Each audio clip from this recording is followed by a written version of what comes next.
Trump understands how trade works exceedingly well. And he knows if the UAE gets a swap line from the United States to backstop its situation, it's one of the most liquid countries in the world, but it's under attack from the Iranians.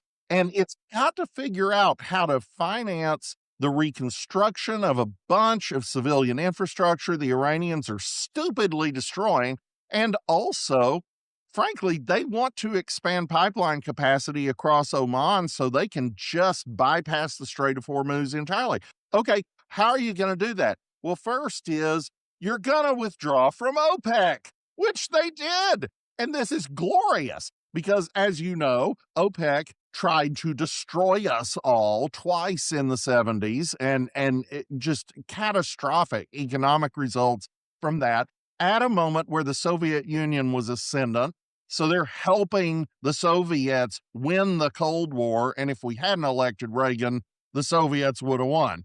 So OPEC is the enemy. It is what would in our own law be an illegal antitrust violation and a conspiracy and restrained trade.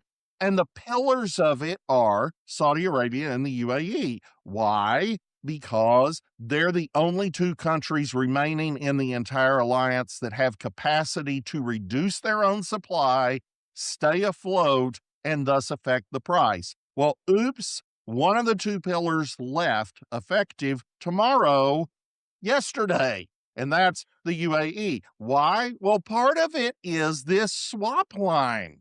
This swap line deal gives them direct access to dollars just by being on the good side of the American administration and not having to go dicker and beg a bunch of bureaucrats at the IMF and hope that they can cobble together a majority for some draconian plan that the IMF bureaucrats think is good. Trump is cutting out the middleman, and we're already seeing the positive results of it. We are going to create dollar centers around East Asia and the Middle East. We are going to flood them with available liquidity that is contingent on goodwill from the United States. And if you don't have our goodwill, you're not going to get helped. And that's really the bottom line. Trump understands American power and he knows how to use it.